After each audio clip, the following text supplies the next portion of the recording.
আল্লাহ আমাদেরকে বলে দিয়েছেন, মুমিন তোমরা তো এমন একজন পয়গম্বরের উম্মত হয়েছ যেই পয়গম্বর জমিনে দাঁড়িয়ে আকাশের দিকে তাকিয়ে আঙ্গুলের ইশারায় আকাশের চাঁদকে দুই টুকরা করে দিয়েছে। তোমরা তো এমন একজন নবীর উম্মত হয়েছ যে নবী রাস্তা দিয়ে হাঁটলে 40 দিন পর্যন্ত রাস্তা খুশবু দিত। তোমরা তো এমন একজন পয়গম্বরের উম্মত হয়েছ যেই পয়গম্বর তুতু মেরেছে, তুতু থেকে গোলাপ ফুল সৃষ্টি হয়েছে। তোমরা তো এমন এক পয়গম্বরের উম্মত হয়েছ, মেয়ারাজ হয়েছে আল্লাহর সাথে কথা বলবে, বন্ধুর সাথে বন্ধুর সাক্ষাৎ, কতই না মোহাব্বত হয়েছে, তাই না? বন্ধুর সাথে বন্ধু মন করে কথা বলছে, আল্লাহর কাছে বলছেন, আল্লাহ আমি আপনার কাছে একটি কথা বলতে চাই, আপনি আমার কথাটা শুনুন।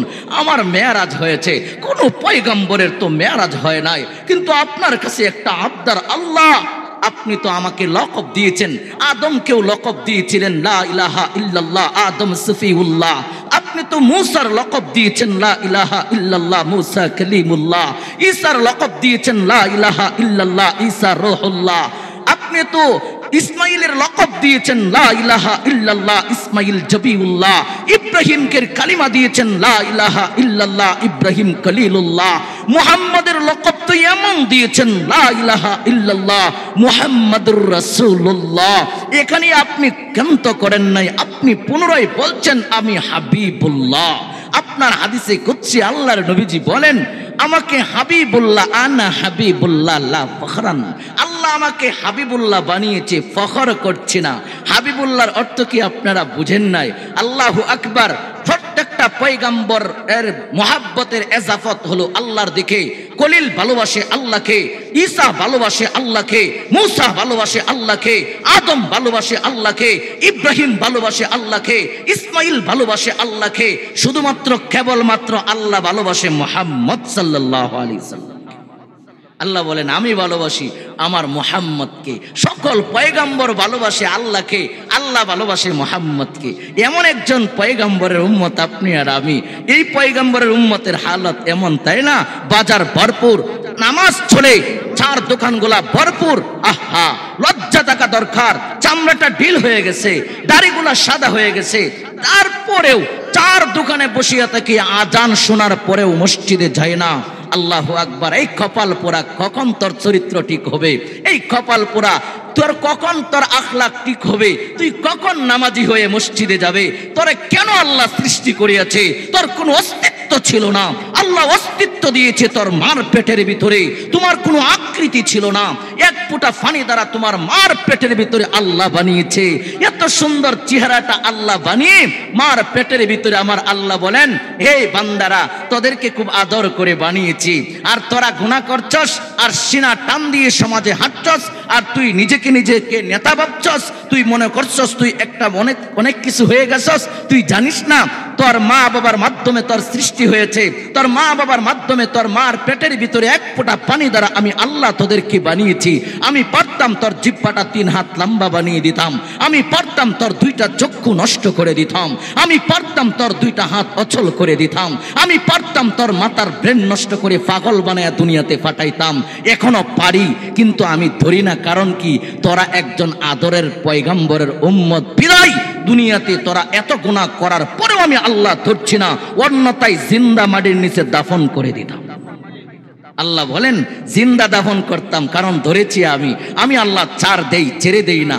একদিন আমার কাছে আসবি, তুই একা, তোর একবার অস্তিত্ব ছিল না। খালাকাল ইনসানা মিন আলাক, মার পেটের ভিতরে এক ফোঁটা পানি দ্বারা বানালেন আল্লাহ।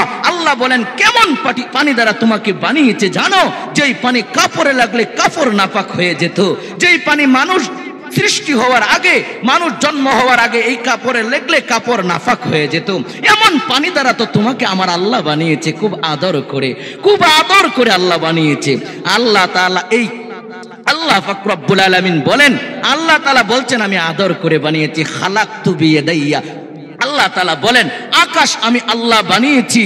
আমি কুন ফায়াকুনের দ্বারা আমি আকাশ বানিয়েছি, কুন ফায়াকুনের দ্বারা জমিন বানিয়েছি।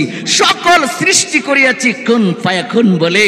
তোমাদেরকে কুন ফায়াকুন বলে আমি আল্লাহ সৃষ্টি করে নাই রে মুমিন।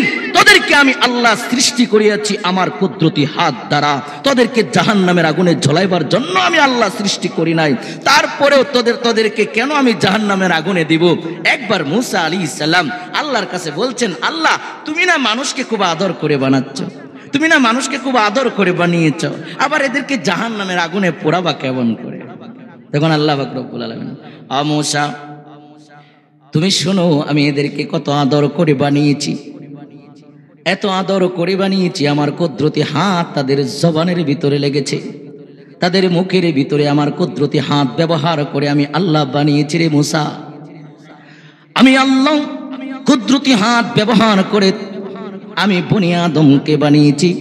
আমার আল্লাহ পাক রব্বুল আলামিন কালামুল্লাহ শরীফের ভিতরে ইরশাদ করে দিয়েছেন, ওয়ালাকাদ কাররামনা বনি আদম, বনি আদমের মাথায় আমি আল্লাহ শ্রেষ্ঠত্বের মুকুট রেখে দিলাম। শুধু তাই নাই রে মুমিন, তোদেরকে আমি আল্লাহ এত সুন্দর করে বানিয়েছি, বনি আদমের সন্তানদের মাথায় আল্লাহ সম্মানিত মুকুট পরিয়ে দিলেন। আমার আল্লাহ বলেন, আমি আল্লাহ আবার নির্বাচিত করেছি সকল বনি আদমের সন্তানদের ভিতরে, কুনতুম খায়রা উম্মাতিন উখরিজাত লিন্নাস, তোদেরকে খুব আদর করে বানিয়েছি, আদর করে বানানোর উপর শেষ পয়গম্বরের উম্মত বানিয়েছি। আমার আল্লাহ বলেন, মূসা তুমি তো আমার কাছে সুন্দর একটা প্রশ্ন করেছ, তুমি এত সুন্দর করে আদর করে বানিয়ে জাহান্নামের আগুনে কেমন করে জ্বলাবা? তোমার কি মায়া লাগবে না গো আল্লাহ? তুমি তো আদর করে বানিয়েছো, তুমি তো পারো কানো তৈরা মসজিদের ভিতরে ঢুকায়া দেবা, নামাজি বানায়া দেবা, তুমি তো পারো গো একটা মা বোনকেও জাহান্নামের আগুনে জ্বলাবা না। তোমার বন্ধুর মেরাজ হয়েছে, তোমার আল্লাহ তাআলা বলেন আমার বন্ধুর মেরাজ হয়েছে, জান্নাত দেখে বড় খুশি হয়েছে, আমার উম্মতগুলো এত সুন্দর জান্নাতের বাড়িতে থাকবে। আল্লাহর নবীজি বড় খুশি জান্নাত দেখার পর। জাহান্নাম যখন দেখলেন, নবীজি একটা চিৎকার মেরেছে, কেমন করে আমার উম্মতগুলা জাহান্নামের আগুনে জ্বলবে, এত ভয়ানক আগুন। আল্লাহ তাআলা বলেন, দুনিয়ার আগুন নয় রে বান্দা, এমন আগুন, জাহান্নামের আগুন থেকে একটা মানুষকে উঠে দুনিয়ার আগুনে রেখে দিলে সঙ্গে সঙ্গে ঘুমিয়ে যাবে। এত ভয়ানক আগুনের ভিতরে তোমার আমার জ্বলতে হবে। ও মা, আপনা একদিন নতুন বধূ হয়ে ঘরের ভিতরে ঢুকছেন, এমন একটা সময় আসবে যে সময়ের ভিতরে সাদা কাফনের প্যাকেট হয়ে ঘর থেকে বের হবেন, মসজিদের পালকি আপনার বাড়ির সামনে যাবে, অবু সন্তান ডাকলে দাঁড়িয়ে দাঁড়িয়ে কান্না করবে। আমি দেখেছি সন্তান মারা গিয়েছে, সন্তান বা মা মারা গিয়েছে, সন্তান মার মুখটা হাতাইতেছে, মার মুখের মধ্যে হাত বোলাচ্ছে আর বলছে মা মা বলে ডাকছে। মা দুনিয়া থেকে বিদায় নেওয়ার কারণে মা তো দুইটা চোখ খুলে আদরের কলেজার টুকরা সন্তানের চেহারা দেখতে পারছে না। এমন দৃশ্য তোমারও হবে, আমারও হবে। সন্তান গোলা দাঁড়িয়ে থাকবে চির বিদায় দেওয়ার জন্য, এত সুন্দর শরীরটা পচে গলে নষ্ট হয়ে যাবে। বুঝার দরকার আল্লাহ পাক রব্বুল আলামিন কেন আমাদেরকে বানালেন। একদিন না একদিন নাকের ভিতরে তোলা দিয়ে দিবে, কানের ভিতরে তোলা দিবে, মাথার দিক দিয়া বান দিবে, পায়ের দিক দিয়া বান দিবে। চারজন কাঁধে করে কবরের দিকে রওনা হবে, আত্মীয় স্বজনগুলা পিছনে পিছনে হাঁটবে, আর সন্তানগুলা চোখের পানি ছাড়বে আর বলবে বাবা চিরদিনের জন্য বিদায়, মা চিরদিনের জন্য বিদায়। যে আল্লাহ তোমাদেরকে আমাদেরকে বানিয়েছে সে আল্লাহর কাছে ফিরে যাওয়া লাগবে। কেমন ভাবে সময়টা কাটিয়েছি জবাবদিহি করা লাগবে। আমার আল্লাহ রব্বুল আলামিন বলেন, মূসা তুমি তো সুন্দর প্রশ্ন করেছো, আদর করে বানিয়েছি, কেমন করে জাহান্নামের আগুনে জ্বলাবো? মূসা তোমাকে একটা কথা বলি, তুমি শোনো। মূসা রে, কিছু দান তুই বিজারে, মূসা তুই কিছু দান বিজায়া রাখবি, বিজায়া রাখার পর কিছুদিন পর্যন্ত দানগুলা রাইখা দিবি, দানের উপরে কিছু কেয়ার দিবি, দেওয়ার পর একটা ইটা দিয়া চাপা দিয়া রাখবি। 4-5 দিন পরে দেখবি প্রত্যেকটা দান ফেটে একটা একটা চারা বের হয়েছে। যখন চারাগুলা বের হবে তখন একটা জমিনকে চাষ করবি। জমিনকে চাষ করার পর এই জমিনের ভিতরে দানগুলাকে ছিটিয়ে দিবি। জমিনের ভিতরে দানগুলা যখন ছিটিয়ে দিবি, দেখাশোনা করবি। দেখাশোনা করার পর যখন দেখবি একটু বড় হয়ে গেল, আবার একান্তে পুনরায় উঠাবে। উঠে আর একটা জমিনকে চাষাবাদ করে সুন্দর করে সেই জমিনে নিয়ে লাগিয়ে দিবি। দেখবি দেখাশোনা করবি, এটার সেবা যত্ন করবি। একটা দান থেকে আমি আল্লাহ অনেকগুলা দান দিয়ে দিব, আর সেই দানগুলা থেকে কিছু দান তুই আমার কাছে নিয়ে আসবি রে মুসা। তখন আল্লাহর কথা অনুযায়ী মুসা এই কাজগুলা করলো। মুসার কিছু দান হলো, সেই দানগুলা নিয়ে আল্লাহর কাছে গিয়ে হাজির হলো। গিয়ে বলো, আল্লাহ গো, তুমি যে বললা কিছু দান নিয়ে আসার জন্য, দেখো কিছু দান আমি তোমার জন্য নিয়ে আসছি। আমার আল্লাহ ডাক দিয়া বলে, রে মুসা, তুই আমার কাছে একটি সত্য করে একটি কথা বল, তুই যে দানগুলা নিয়ে আসলি ওই দানের সাথে আরো কিছু ছিল কিনা?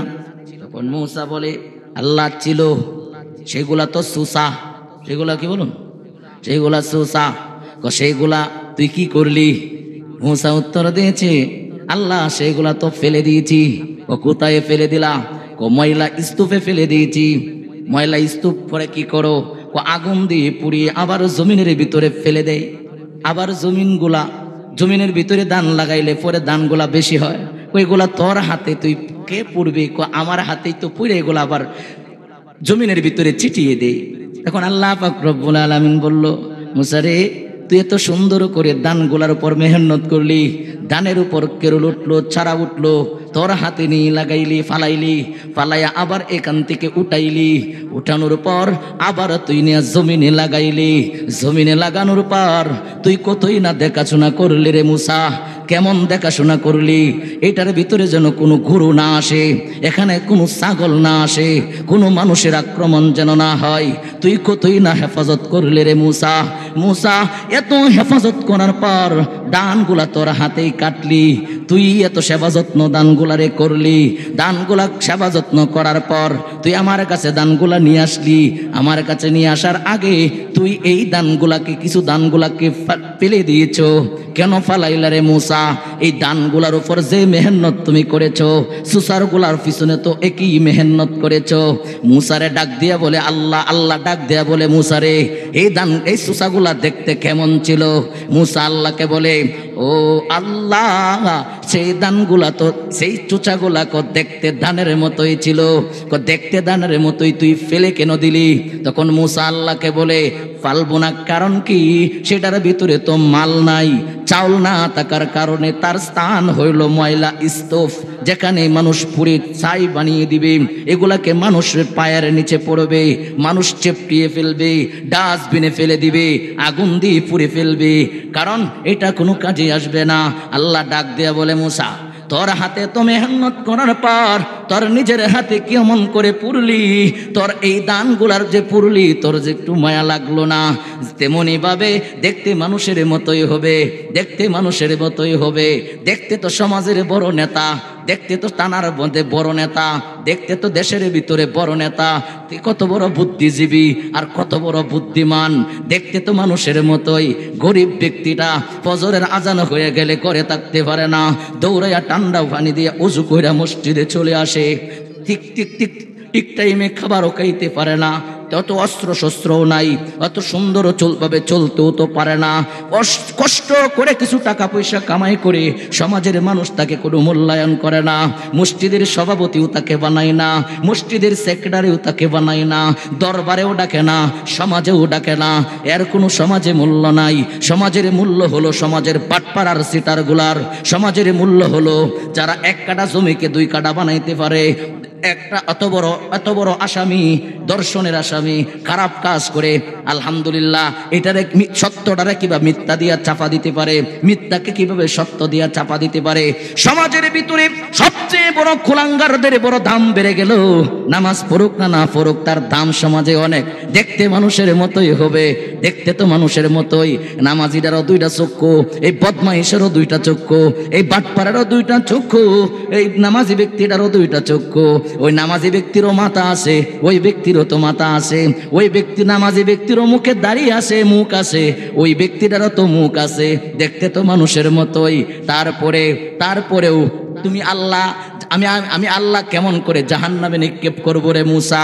তুই যেমন করে চুচাগুলাকে ফেলে দিলি, তোর কোনো মায়া লাগলো না, ঠিক তেমনই ভাবে কাল হাসরের মাঠ যেদিন কায়াম হয়ে যাবে, আমার পয়গম্বররা উপস্থিত থাকবে। একজন দুইজন নয়, সকল পয়গম্বর উপস্থিত থাকবে। হানজালা থাকবে, খালেদ বিন ওয়ালিদ থাকবে, হামজা থাকবে, সকল পয়গম্বর এবং সাহাবায়ে কেরাম থাকবে, সকল মানুষ উপস্থিত থাকবে। সেদিন আমার অবস্থান হবে কহার, আমার অবস্থান হবে খুব ভয়ঙ্কর। আমার বেনামাজি মানুষের মতো হওয়ার পরেও ভিতরে ঈমান না থাকার কারণে সুসার মতন কোনো মায়া লাগবে না। এদেরকে আমি জাহান্নামকে বলবো, জাহান্নাম ধর, এদেরকে একটা একটা তোর পেটের ভিতরে নিয়ে যা। জাহান্নাম চিৎকার করে যাইতে থাকবে। আমার আল্লাহ বলেন জাহান্নামকে 70,000 শিকল দিয়ে আটকানো হবে। এক এক শিকলে 70,000 ফেরেশতা ধরে রাখবে। যেভাবে জাহান্নামের দিকে, জাহান্নাম যেভাবে হাসরের মাঠের দিকে না যাইতে পারে। কারণ কি? কুজা কারুন, কুজা ফেরাউন, কুজা নমরুদ সুদহামা, কুজা কারুন, কুজা ফেরাউন, কুজা নমরুদ সুদহামা, কুজা মূসা, কুজা ঈসা, কুজা তখতে সুলাইমা। সুলাইমানও থাকবে, মূসাও থাকবে, ঈসাও থাকবে, নমরুদও থাকবে, আবু জাহালও থাকবে, উদ্বাসাইবে। বর্তমান সময়ের কুলাঙ্গাররাও থাকবে, বর্তমান সময়ের নাস্তিকবাদীরাও থাকবে, বর্তমান সময়ে আলেমদেরকে যারা জঙ্গি বলে এরাও তো সেদিন উপস্থিত থাকবে। আল্লাহু আকবার। আমার আল্লাহ বলেন সেদিন আমার অবস্থান হবে কহার। আমি জাহান্নাম যেভাবে হাসরের মাটির দিকে না যেতে পারে, কারণ এখানে আমার বন্ধু মুহাম্মদও তো থাকবে, সকল মানুষগুলা থাকবে, মুমিন বেঈমান সকল মানুষই হাসরের মাঠে দাঁড়িয়ে থাকবে। সেদিন অবস্থা খুব কঠিন হবে, সেদিন অবস্থা খুব ভয়ঙ্কর হবে। আমি আল্লাহ জানি জাহান্নাম নিজেই চলে যাইবে হাসরের মাটির দিকে। জানি বিদায় জাহান্নামকে 70,000 শিকল দিয়ে আটকানো হবে। এক এক শিকলের ভিতরে 70,000 ফেরেশতা শিকলটা ধরিয়া রাখবে, যেভাবে হাসরের মাঠের দিকে জাহান্নাম না যাইতে পারে। তারপরে আমার আল্লাহ বলেন যে হাসরের মাঠের দিন কঠিন দিন, ভয়ানক দিন। অর্ধ হাত উপরে সূর্য, এখন সূর্য কোটি কোটি গুণ উপরে, সূর্যের মুখগুলা উপরের দিকে আল্লাহ দিয়েছেন। একদল ফেরেশতা নিযুক্ত করে দিয়েছেন, বরফের পানি দিয়ে ঠান্ডা করে রাখো। কারণ কি? জমিনের ভিতরে এমন কিছু মানুষ আছে, দামি কপাল আমার কুদরতি পায়ে লাগিয়া সেজদা করে। এখনো কিছু সমাজের ভিতরে এমন মানুষ আছে শেষ রাত্রে উঠিয়া গুনগুন করে কোরআন তেলাওয়াত করে। সমাজের ভিতরে, দেশের ভিতরে, জমিনের উপরে এমন কিছু মা আছে, এমন কিছু মহিলা আছে, তার উচ্চতা কোনো পুরুষ দেখে নাই, তাদের মুখের কথা কোনো পুরুষ শুনে নাই। এমন কিছু মহিলা, এমন কিছু পুরুষ, এমন কিছু বেগুনা মাসুমের কারণে আমার আল্লাহ গজব দেয় না। হাসরের মাঠেও সেদিন এরা উপস্থিত থাকবে। আল্লাহ জানে জাহান্নাম চলে আসলে সবগুলাকে গিলে ফেলবে, খেয়ে ফেলবে। এই জন্য আল্লাহ পাক রব্বুল আলামিন 70,000 শিকল দিয়ে জাহান্নামকে আটকাবে। এক এক শিকলে 70,000 ফেরেশতা ধরবে। আল্লাহু আকবার। এতগুলা শিকল দিয়া লাগানোর পর, এক এক শিকলে 70,000 ফেরেশতা ধরার পর, তারপরেও জাহান্নাম চিৎকার মারবে আর হাসরের দিকে যাইতে থাকবে। আমার আল্লাহ বলেন সেদিন, এই ভয়ঙ্কর দিন জাহান্নামকে আসতে দেখা ইব্রাহিম আলাইহিস সালাম বলবে রব্বি সাল্লিম, রব তুমি আমাকে বাঁচাও। ইসমাইল বলবে রব আমাকে বাঁচাও। প্রত্যেকটা পয়গম্বর কুটি ধরে চিৎকার মারবে রব আমাকে বাঁচাও। যেমন করে জাহান্নাম আসছে মনে হয় আমাকে গিলে ফেলবে। সকল মানুষের আর্তনাদ, সকলের চিৎকার, আর প্রত্যেক পয়গম্বর নিজ নিজ ব্যস্ত উম্মতকে হারিয়ে ফেলছে। প্রত্যেকটা মানুষ সন্তানকে ভুলে যাবে, প্রত্যেকটা গর্ভধারিণী মা সন্তানকে ভুলে যাবে। সেদিন মাত্র, শুধুমাত্র, কেবলমাত্র তোমার আর আমার নবী উহুদের প্রান্তে দান্দান মুবারক শহীদ নবী চিৎকার দেবে, ইয়া হাবলি উম্মতি, ইয়া হাবলি উম্মতি, ইয়া রাব আমার উম্মত কোথায় বলো, আমার উম্মত কোথায় বলো। জাহান্নাম যেমন করে আসছে, আল্লাহ তুমি আমার উম্মত কোথায় বলো, আমার উম্মতকে গিলে ফেলবে। উম্মত কোথায় বলো, চিৎকার দিবে ব্যতিক্রম একমাত্র মুহাম্মাদুর রাসূলুল্লাহ। ওই নবীর আদর্শ না নিয়ে যুবক তুমি ব্রাজিলের আদর্শ গ্রহণ করছো, ওই নবীজির আদর্শ না নিয়ে তুমি খ্রিস্টানদের আদর্শ গ্রহণ করছো, তাই না? আর মহিলা সমাজ, আজকে মা ফাতেমার অনুসরণ না করে সমাজের নর্তকী, মোবাইলের ভিতরে নর্তকীদেরকে দেখে দেখে তাদের পোশাকগুলা তারা গ্রহণ করছে। আমার আর তোমার নবী উহুদের প্রান্তে দান দান মুবারক শহীদ নবী, আমার নবীজি বলে দিয়েছেন, এই উম্মত জাহান্নামের আগুন বরদাস্ত করতে পারবি না। জাহান্নামের আগুন দুনিয়ার আগুন নয় রে। আজকে পুরুষ বড় বেকার হয়ে গেছে, মানুষগুলা বড়ই অসহায়, মানুষগুলা সব বুদ্ধি মাত্র মানুষের ভিতরে নাই। এখন মানুষের মাথা নষ্ট হয়ে যাচ্ছে, মানুষ কোনটা ভালো কোনটা খারাপ চেনার উপায় নাই। কারণ কি জানেন, মানুষ এখন পেরেশান হয়ে গেছে। আমার বড় একটা বাড়ি লাগবে, একটা গাড়ি লাগবে, আমার সন্তানের মুখে হাসি ফুটাইবার জন্য, আমার বিবিকে হাসি ফুটাইবার জন্য। তুমি পুরুষ হয়ে সুদ খাও তাই না, তুমি ঘুষ খাও তাই না, তুমি মানুষের সম্পদ আত্মসাৎ করো তাই না। আল্লাহু আকবার, তোমার মতন বোকা আকাশের নিচে জমিনের উপর আর কেউ হতে পারে না। কারণ কি, তুমি 7 জনের মুখে হাসি ফুটাইবার জন্য তুমি বেহালালে চলছো, নামাজ নাই, রোজা নাই, দিন নাই, ধর্ম নাই। তুমি তো মুগরের ফিডা কবরে একা খাইবা, ওরা তো বাগ নিবে না। তোমার কবরে তুমি থাকবা, তোমার কবরে তুমি ঘুমাইবা, তোমার কবরে তোমার নামাজ তোমার সঙ্গী হবে, তোমার কবরে তোমার যাকাত তোমার সঙ্গী হবে, তোমার কবরে তোমার নামাজ তোমার সঙ্গী হবে, তোমার কবরে তোমার দান খায়রাত তোমার সঙ্গী হবে, তোমার কবরে তোমার রোজা তোমার সঙ্গী হবে, তোমার কবরে তোমার দান খায়রাত সঙ্গী হবে, তোমার কবরে তোমার নেককার সন্তানগুলা সঙ্গী হবে, আর বাকি সব তোমার জন্য বোঝা হবে। কেউ তোমাকে স্বীকার করবে না, কেউ তোমাকে স্বীকার করবে না। সন্তান দৌড়াইয়া বাবার কাছে যাবে, বাবা বলবে তোমাকে আমি চিনি না। যেই সন্তানের জন্য তুমি হারাম খেয়েছো, যেই সন্তানের জন্য মানুষের সম্পদ তুমি বৃদ্ধি করেছো, আত্মসাৎ করেছো, মানুষের গায়ে আঘাত করেছো, তুমি ক্ষমতার বাহাদুরি করেছো, এইগুলা কোনো কাজে আসবে না। কেউ তোমার আপন না। রূহটা চলে গেলে অন্ধকার কবরে রেখে দিবে, 2 দিন পরে সবাই তোমাকে ভুলে যাবে। এই জন্যই তো আমি বলি, মানুষ যখন আসে দুনিয়াতে, সন্তান যখন জন্মগ্রহণ করে, 2 কানে আজান দেওয়া হয়, এক কানে আজান আরেক কানে ইকামত। আজান হয় আর ইকামত হয়। আল্লাহু আকবার। সন্তান যখন জন্মগ্রহণ করে, দাদা বড় খুশি আমার নাতি হয়েছে, ঠিক না? দাদা বড় খুশি আমার নাতি হয়েছে, বাবা বড় খুশি আমার সন্তান হয়েছে, সকলেই খুশি। আর সন্তান কান্না করে, আও, ঠিক না বেটি? সন্তান কি করে বলুন? কান্না করে। সন্তান যদি কান্না না করে তাহলে বুঝবেন এই সন্তান প্রতিবন্ধী হবে, এই সন্তান অসুস্থ, এটা মাজুর। এই সন্তান কথা বলতে পারবে না, প্রতিবন্ধী, মাথার ব্রেন নাই। সন্তান কান্না করা এটা হলো সুস্থ বাচ্চার আলামত। কান্না কেন করে নবীজি বলেন, এই সন্তান কান্না করতেছে কারণ দুনিয়াতে আসছে। দুনিয়া তো একটা আজব খেলা, আজব একটা ঘর দুনিয়ার। এই দুনিয়ার রঙের ভিতরে পড়িয়া কত মানুষের যৌবন, কত মানুষের ইমান কেড়ে নিল শয়তান, কত মানুষের ইমান হারা হয়ে কবরে যাচ্ছে। অসংখ্য অগণিত দিন জাহান্নামের আগুনে জ্বলবে। তাহলে এই দুনিয়াটা আজীব দুনিয়া। আল্লাহ বলেন দুনিয়াটা হলো মাতাগুল গুরুর, দুনিয়াটা ধোঁকার ঘর। ধোঁকায় পড়বা না রে মুমিন, ধোঁকায় পড়বা না। তোমার এই দুনিয়াতে তুমি চেষ্টা করলেও থাকতে পারবা না। বহুত নেতারা চেষ্টা করেছে, থাকতে পারে নাই। সাদ্দাত থাকতে পারে নাই, ফেরাউন থাকতে পারে নাই, কারুন ফেরাউন থাকতে পারে নাই, কেউ থাকতে পারে নাই। বঙ্গবন্ধু থাকতে পারে নাই, জিয়াউর রহমানও থাকতে পারে নাই। এখনো যারা আছো তোমরাও থাকতে পারবা না। সকল মানুষ হলো আইনামা তাকুনু ইদরিকুমুল মাউতু ওয়ালাউ কুনতুম ফি বুরুজিম মুশাইয়াদা। সকল মানুষ মরণশীল, মরণ লাগবে এটা সবাই মানে, মরণ লাগবে এটা সবাই মানে, সবাই বিশ্বাস করে মরণ লাগবে। বাচ্চা যখন জন্মগ্রহণ করে কান্না করে, দুনিয়াতে আসছি, আবার তো কবরের পেটে ঢোকা লাগবে। বাচ্চা কান্না করতেছে কারণ মার পেট থেকে যখন বের হয়েছি আবার কবরের পেটে ঢোকা লাগবে। সন্তান এটা বুঝে, এজন্যই কান্না করে। এটা হলো যদি এটা বুঝে, এটাই হলো বুদ্ধিমান। এই সন্তানটা সুস্থ, দুনিয়াতে তাকা যাবে না, বুঝে বিদায় কান্না করে। আর যেটা বুঝে না সেটাও কান্নাও করে না। এই জন্য বুদ্ধিমান যারা, সেই সন্তান মাথা ঠিক আছে, ব্রেন আছে, এই সন্তান কান্না করে। আল্লাহু আকবার। যখন তুমি এসেছিলা কান্না করে আসছো দুনিয়াতে, কান্না করেছিলা, এমন এক জীবন তুমি গঠন করো।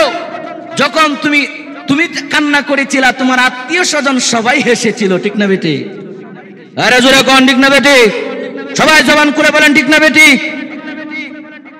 সবাই কান্না, সবাই হাসছিল, আমি একাই কান্না করেছিলাম। এমন এক জীবন তুমি গঠন করো, তুমি একাই হাসবা, সবাই কান্না করবে। সেটা হলো ইন্তিকাল।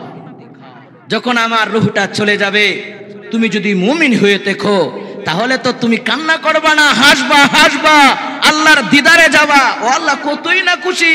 এটা নাকাস্তা দুনিয়া, তুমি নাকাস্তা দুনিয়াকে পিছনে পেলে আল্লাহর সান্নিধ্যে চলে যাচ্ছ, এটা তো খুশির ব্যাপার, খুশির ব্যাপার।